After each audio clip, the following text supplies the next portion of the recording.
Welcome into Studio S. My name is Dan Koob. Anita Marks from ESPN and various other stops joins me today. It's a somber day, even still, Anita, but we'll say hello and we'll move on. Hello, how are you?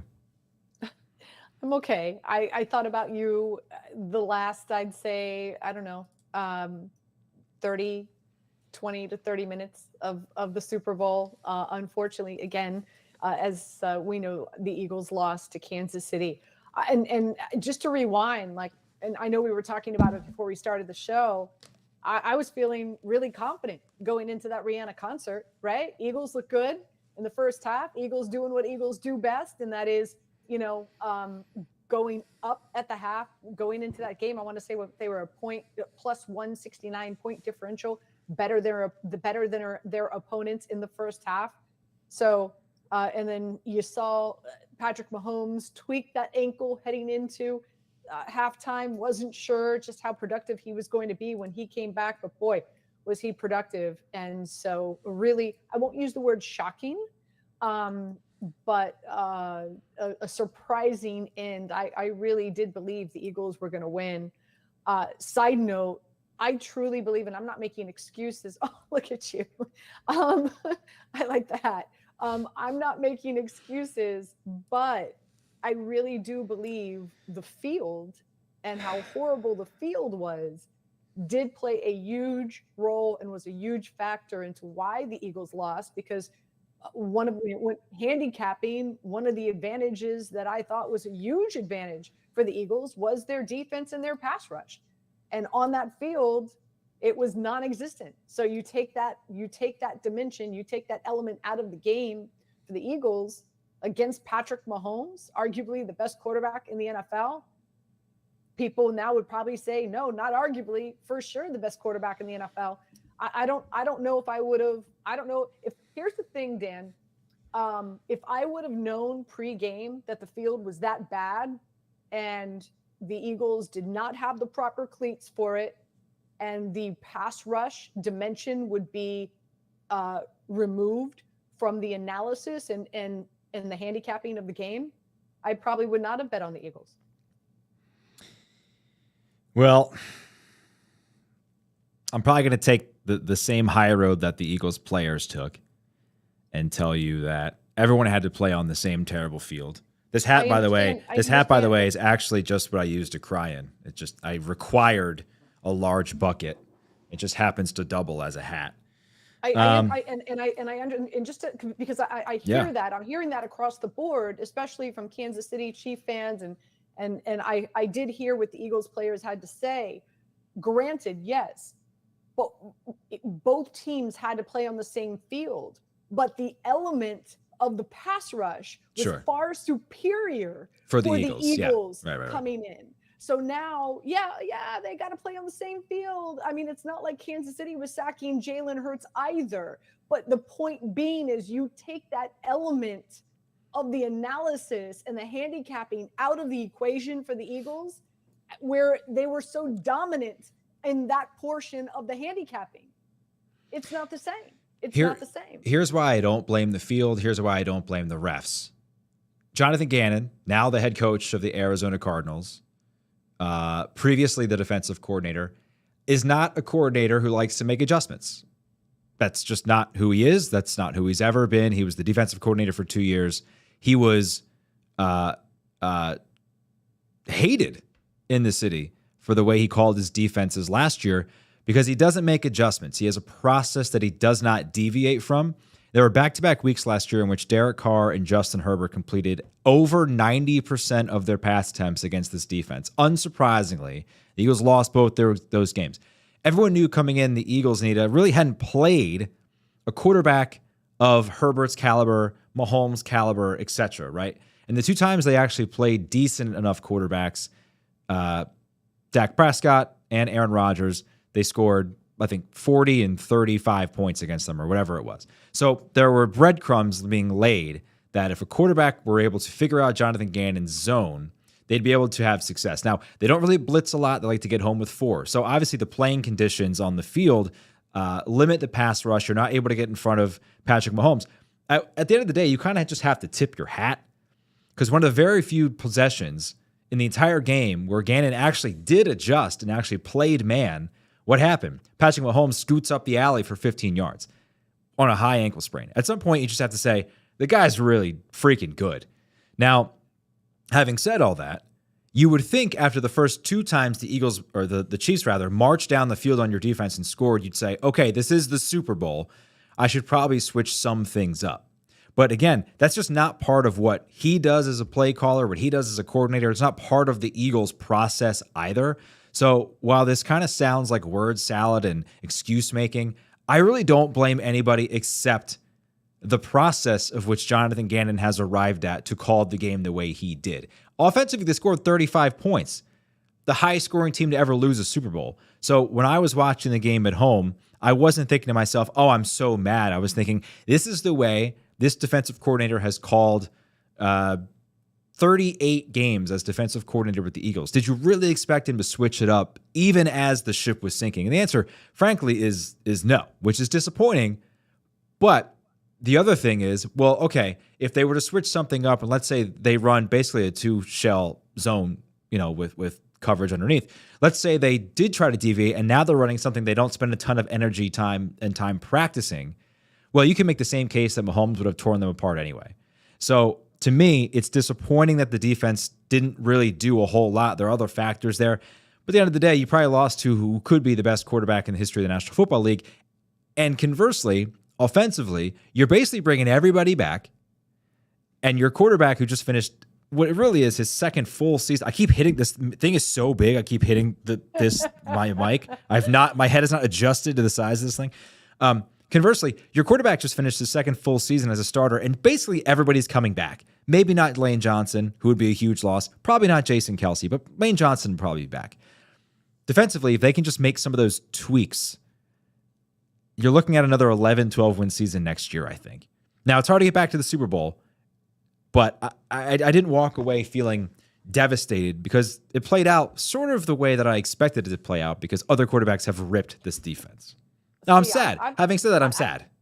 I have some question marks whether or not everybody's going to be back. I mean, pretty much the entire defensive line needs deals redone, and I don't believe they bring back Bradbury. Listen. Howie is a magician when it comes to salary cap.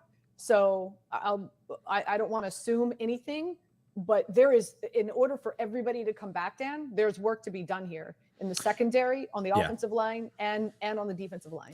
So they will be able to, with restructures, get about $35 million, I think, under the cap. And look, there are plenty of guys who are not going to be there anymore, and I'm okay with that. Fletcher Cox, Brandon Graham, TJ Edwards played one of the worst games I've seen from a linebacker in a big game in my life. Would be okay if all those guys are gone. They're going to re-sign C.J. Gardner-Johnson. I'd be shocked if they didn't do that. Offensively, they don't really have anybody to re-sign. I don't think Miles Sanders comes back, and that's totally fine with me, considering he had 2 touches in the Super Bowl and he fumbled one of them away, even though it was ruled an incompletion. I think they're going to be able to bring back the real bones of this defense. Again, defensively, they have so much depth up front. I'm not that worried about it, and maybe some of those guys come back on a cheaper deal. Again, this is heavy Eagles talk. I think they're going to be in an okay spot because mainly I don't think the NFC is good, and I don't think there's a quick fix coming for a lot of these teams, specifically at quarterback this offseason. I think that's the key point. Jalen Hurts is the best quarterback in this conference, and he may be for several years. I know Sporttrade doesn't have NFL futures out yet, but when they do, one team that I'm definitely going to be looking at is Cincinnati. Cincinnati is a team that I think is going to be locked and reloaded. I think they're going to redo Joe Burrow's contract. They bring back Jesse Bates. It'll be interesting to see what they do with T. Higgins. Do they trade him to the Giants? Do they not? But more importantly, both coordinators come back. And I love their defensive coordinator. So for me, the minute futures hit on Sporttrade, I'm putting money down on the Bengals. Sweet Lou coming back. Him and Eric Bieniemy can't seem to get any traction in the head coaching markets for whatever reason. Okay, we'll shift gears a little bit. Let's put the morning to bed, thankfully, for the Philadelphia Eagles 2023 season. Congrats to the Chiefs, I guess.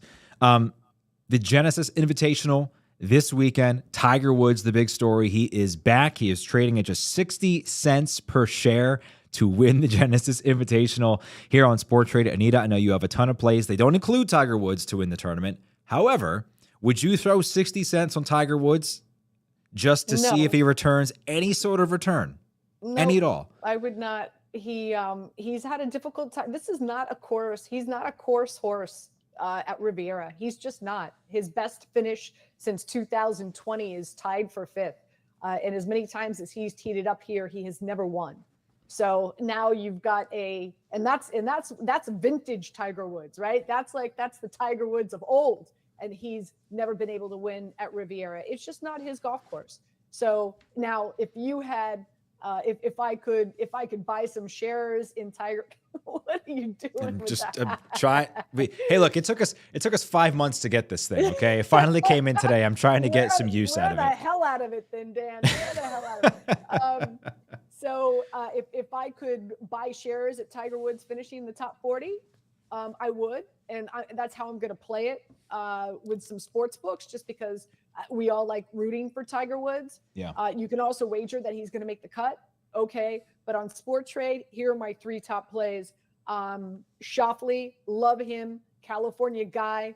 The 2 biggest metrics you want to keep an eye on in handicapping the Genesis is strokes gained tee to green and strokes gained par 4 scoring. Okay. Or par 4 scoring. So Schauffele, 5th in tee to green, 7th in par 4 scoring, 5 times at Riviera, no worse than a tied for 23, tied for 10th at the Phoenix Open. So I know a few weeks back he had a back issue. I think that's behind him now. And he plays so well out there on the left coast. Another guy that I'm eyeing is Tony Finau. 2 times he's been a runner-up here. Back in 2018 and again in 2021, he's 3rd in strokes gained tee to green and 8th in par 4 scoring. And last but not least, the guy that I'm going to be putting a lot of money on, and that's Colin Morikawa. He is the stud in the Golden State. He won a major, of course, over there near San Francisco. He is one of the best fades on tour, and this is a golf course that sets up for guys who fade the ball exceptionally well, and he does it better than most. 7th in strokes gained tee to green, 6th on approach, 13th off the tee, and his putting is hot and cold, but he typically putts well at Riviera, where they're running about 12s. So I'm probably going to put the majority of my investment on Colin Morikawa, and I'm going to dabble a little bit on Finau and Schauffele. So Schauffele at $5.50, at $5 per share, plus 1862. Finau, of course, Jabari Parker's cousin, $5.50 per share, plus 1684, and then Colin Morikawa at $4 at plus 2352. Can I ask you, Scotty Scheffler wins last week. He reclaims the number 1 spot in golf. He will be heavily featured in Full Swing, available now on Netflix. Not that Netflix is paying me to say that. I just can't wait to watch it when I go home tonight. Why no Scheffler? Just metrics wise, these are the guys that I'm eyeing. These are the guys in looking. Again, you want to look at tee to green. You want to look at par 4 scoring, and guys that perform. And I don't know how much golf, Dan, you've played west, east. It's a different feel. It's a different vibe. It's a different altitude. It's a different weather conditions are different. The grass is different. How your ball comes off the blade is different. And there's just guys that thrive on the West Coast. And then there's guys who thrive. So typically dudes who grew up out in California or went to school out in near Washington or over there typically play well on the West Coast swing. Dudes who grew up playing in Texas or Florida play well on the East Coast swing. So, and Scotty Scheffler is a Dallas dude. Well, actually, believe it or not, Scotty Scheffler is a New Jersey dude. Interesting story about Scotty Scheffler. His family grew up, he was born and raised in New Jersey, but New Jersey is very bougie when it comes to country clubs. And children who are below the age of 12 are not allowed at the club, at the practice range for a lot of them, not all of them, but a lot of them. Young boys and girls below the age of 12 are not allowed to hit up the facilities until later on in the afternoon. And the family said, "The hell with that. Let's go to Texas, Well, where his big problem. they really value youngsters growing up playing golf." And so that was a big reason why Scotty Scheffler's family left New Jersey. Interesting. I had no idea. Ridgewood, New Jersey native. Now here's the problem: North Jersey. There's your problem right there. Got to come back down to South Jersey. We'll hook you up, Scotty Scheffler. Well, that great insight. I had no idea. All right, so we'll recap those real quick before we move on. You've got Morikawa, Finau, and Schauffele, $4, $5.50, and $5 respectively. So those are three great plays from Anita there. We'll turn our attention to the association. A couple plays tonight in the NBA. A couple more days before the NBA turns the page to their All-Star break, I believe out in Utah, before they're not back until Thursday of next week. So get your NBA trades and bets in now, boys and girls, before you will be unable to this weekend. So, Anita, why don't you tee us up here? I've got a play and you've got a couple. Yeah, absolutely. First and foremost, the Cavs going up against the 76ers. I like the under here a lot. I have a small lean towards the 76ers. Keep an eye on what's going on with Embiid. He's dealing with a foot issue. I do expect him to play, but you never know. What else is new? The 76ers, they're winning. And again, if you want to play the 76ers side, they're winning at home, 22-8 straight up. They're winning by an average of 6 points a game. The Cavs, they're 13-15-1 against the spread on the road. But the reason I like the under is that these are two top defenses, and they both play very slow pace, methodical. They try to get their opponents to play that half-court offense. And this is a Cavs team. They've got the number 1 rated defense, points per game, good half-court defense, and they are last in pace of play. So a reason why probably my favorite play there is the under. Also with the Nets, I like the under in that Nets matchup as well, going up against the Heat. The Heat have everybody pretty much out, right, Dan? Lowry's out, Hero's out, Oladipo's out. So I've got, and also I do have small lean towards the Nets. So the Heat are 0-4 against the spread off of 1 day rest, and that's what they're at right now. Granted, and they do have the 4th best defense, but I like this Nets team. I know a lot of people are looking at this and saying, what do you mean the Nets? They don't have KD, they don't have Kyrie. Okay. But I like what they've gotten back in return. And I think they're slowly kind of finding their way, getting into a groove. They're playing better defense. So again, another reason why I like the under. And last but not least, the Lakers going up against the Pelicans. I like the over in this matchup. And I also like the Lakers tonight. Again, keep an eye. I do believe LeBron plays tonight. There's a chance he might not, but if he does, I love the Lakers even more. Again, another team that I think really crushed it at the trade deadline. I like Russell, of course, being added to this team. For the Pelicans, CJ McCollum potentially is out. So, but what I like about this Lakers team and why I like the over is they play a very fast-paced offense, and I don't believe the Pelicans are going to be able to slow them down and force them into that half-court offense. And this will be the first time that, LeBron, AD, D'Lo, Beasley, Vando, I think this is going to be a coming out party for the Lakers. Wow. And I think they put a lot of points on the board. So I do like the over there. Those are the 3 games I'm eyeing on Sporttrade. So quick question for you about Heat and your Nets under. Which number did you get it at? Because there are a bunch of different numbers on the board. At Sporttrade, we have it at 217. Elsewhere, we have it at 212, 211, etc. 211. I like the under at 211 on Sporttrade. Okay. All right. I was just curious. There are a bunch of different numbers flying around. We will come back. Hey, 217 at 66. It's trading at 66, right? Yep. 217 and a half. Yep. I'd play that as well. Love it. Okay. I am on. So my picks, just for full transparency, we are partners with not only OddsJam, but Unabated. So my picks are purely edge-based, where Sporttrade has an edge in the market compared to everybody else. So the Knicks are in Atlanta tonight. They're plus 2.5. It's at 47.5 per share, which is the equivalent of plus 108. That's the best price in New Jersey. That's basically why I'm doing it. And frankly, I think the Knicks should be favored in this game regardless. So the fact that I'm getting 2.5 points there, I think is an easy bet, and it's plus money. So I like that one. College basketball, Anita, I know you've got to play. I will just sort of rip through all the different value plays that exist right now, literally right now, on Sporttrade. I just made all of these bets before we came on the air. So Tulsa, South Florida, Under 148.5. Again, it's 49.5 per share on Sporttrade. That's even money. And it still is about a 1.6% edge on the entire market. So I love that one. A couple different totals. Over 138.5 at $48 per share. That's plus 106. In Ole Miss and Florida. I'm not going to be able to find that in time. Again, edge-based. FSU at Clemson. Clemson minus 9.5 tonight at home. $51 per share. That's over a 2% edge. TCU plus 3.5 versus Iowa State. Again, these are all edge-based. I don't watch a great ton of college basketball. I'm going to be super honest with you. This is all based on the numbers.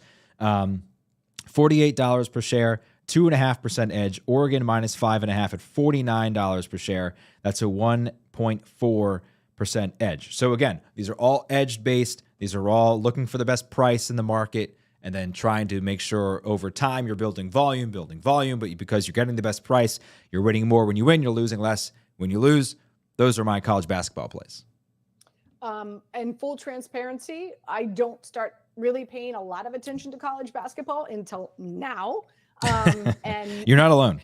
And but when I do start, which is now, I am all in 185% because I feel that March Madness is the second best sporting event on our calendar. Yes. And I go crazy. Like I can't wait to find out what we have in store here at Sporttrade in regard to content. I hope that we do some in-game live broadcasts because we're going to chat after the show. We've got some really cool things cooking that we're going to bring you up to speed on. I can't wait because I really love March Madness. So with that being said, I have two plays tonight. My first one, and this is possibly my favorite, and that's the Tennessee-Alabama under. And I believe you can get under 144.5 on Sporttrade at $43.50. I also have a small lean towards Tennessee. You want to keep an eye, JJJ and Phillips, make sure that they're playing. They're going to be a game time decision. I do believe they do play. Tennessee's lost their last two games on 3-point buzzer beaters. I do believe Tennessee is better than what their record indicates. And this is really interesting as well. This has been a very tough season on the road, second worst win rate for top 15 teams in college basketball in the last 12 years. So Alabama on the road, and they're just coming off a loss to Oklahoma. But the big play here for me is the under. Why? These are the two best defenses in college basketball. Tennessee, best three-point shooting defense, second best field goal percentage defense, third best scoring defense. They're holding teams to 56 points per game. Alabama has the second best defense in college basketball. So for me, the under here in the Tennessee-Alabama game. And the other game that I like is Texas A&M. I'm going to lay the 3.5. Actually, on Sporttrade, it's 2.5. And you could buy that at $57.50 against Arkansas. A&M is 12-1 at home. They're fighting for their tourney life. This is a revenge spot for them because they lost to Arkansas back in January, 81-70, and it was a really off night for them. They're one of the best free throw shooting teams in college basketball, and they were just horrific from the free throw line that game. They have good interior defense. They're going to have a huge advantage off the glass. And for Arkansas, they just got Nick Smith back. And so they're still trying to find their groove and find their way with him in the starting lineup. And they just haven't found it yet. So those are my two favorite college basketball plays. Again, Tennessee, Alabama under 144.5 that you can get at $43.50. And also Texas A&M minus 2.5 against Arkansas at 57.5. Okay. We're a little short on time, so I do want to have our discussion about our NBA futures markets. Again, unparalleled compared to anything else. We did have a better. I always want to say trader. We're transitioning trader to better. It's the same thing, everybody. We did have a better who, Anita, went to sleep a week ago tonight with 40 shares of the Suns to win the NBA championship at $4.50 per share. Kevin Durant gets traded overnight. That better wakes up.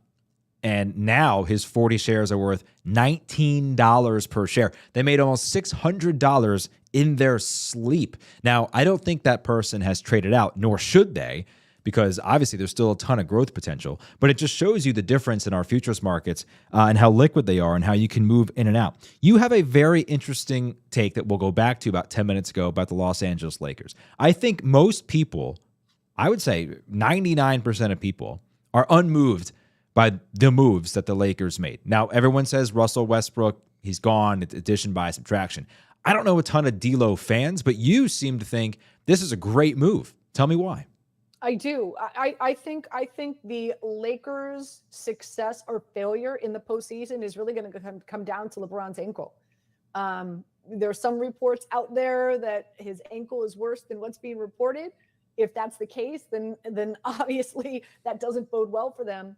But the biggest knock for the Lakers obviously is the health of LeBron and AD, right? Like, we know they're the straw that stirs the drink. This team is doing nothing without them on the court and being healthy. So first and foremost, the biggest knock on the Lakers was, where's the depth outside of Russell Westbrook? What about their 3-point shooting? And so what they've been able to do at the trade deadline, bringing in Hachimura, bringing in D'Lo, I like Beasley. This team now has elevated their 3-point shooting, and also they've gotten a little bit better on defense. So I do like what they've been able to do in the trade deadline. Will I put some coin on them at $1 point, almost $2? Yeah. Why the heck not? We're talking about LeBron James, Dan. We're talking about LeBron James. We are talking about LeBron James, but LeBron James did miss the playoffs last year. They're 14 games, they're 4 teams back of the Nuggets. They are 2.5 games out of 10th seeded Utah for the play-in. They are 5.5 out of 6th seeded Dallas in order to avoid the play-in. So is this a buy expecting them to maybe run the table because of LeBron, or is this a buy at $1.90 expecting them just to return at least double what you're paying for it? It could be both. Again, wow. Okay. I do believe that they did a good job. I won't use the word great. I think they did a good job at the trade deadline. I think they made this team a lot better. It's all going to be contingent on LeBron James and AD staying healthy. But I like that the fact that you need 3-point shooting in order to win a championship in the NBA, right? You need better defense in order to win a championship in the NBA. Don't forget, as you said, we got the NBA All-Star weekend this weekend. And there's still a plethora of games that need to be played and a lot of time for this Lakers team to gel, get into a vibe, and get into a rhythm with the new cast of characters that are on the court there in LA. So, and for $2, why the heck not? I'm gonna play it. 2 other futures bets. And by the way, let me rewind. If you recall, sure. Prior to the season starting, I put money on the 76ers, right? You remember that? You sure did. I like the fact that Harden left some money on the table. I like what they did. I like their depth. So I still have that. I haven't sold that off. But right now, I like this Denver's team, the Denver Nugget team right now at 12-5. Yeah. 40 wins before the All-Star break. Joker, let's be honest, best player in the NBA. Second best center in the NBA. And listen, I like the addition of Reggie Jackson. Right? I think he brings a little bit more, even a little bit more swag to this team. They needed depth. They really had to have some depth. Yeah. Like help with the identity.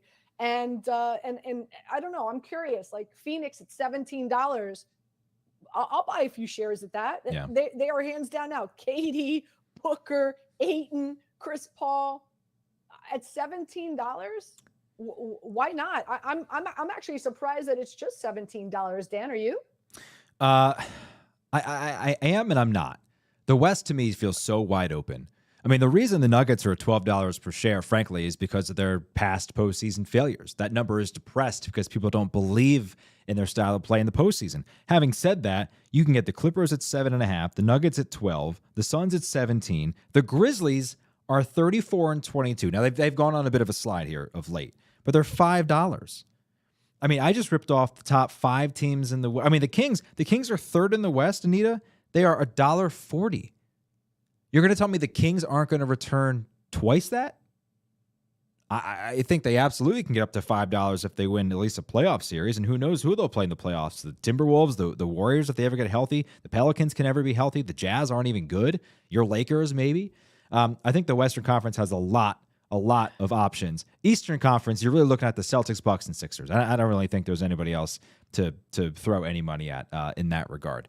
Anita, I know you have to go, so thank you very much for joining us. To Mike, we are not in the Chicago area yet, but hold on. Night Owl, thanks for checking in with a yeah. Thanks, buddy. Anita, thank you as always. We love having you on. Make sure you're tailing Anita specifically for the Genesis this week. I'm buying 60 cents on Tiger Woods. Why not? Let's have some fun. Let's have some nostalgia. What do you have to lose, right? 60 cents. I mean, Dan, he makes the cut. Yeah. You know, maybe that jumps up to like, I don't know, $3.50, $4, $5. Who knows? I'm hoping the public will inflate that number. That's really all I'm hoping for. Anita, thank you as always. We love having you on. We'll be talking to you very soon. And again, come download us at Sporttrade. $20 extra. We'll just throw it right into your account when you text Anita Marks, right? Not only that, but if you're just in New Jersey, download the app. We'll give you $20. All right. Until next time. See you guys.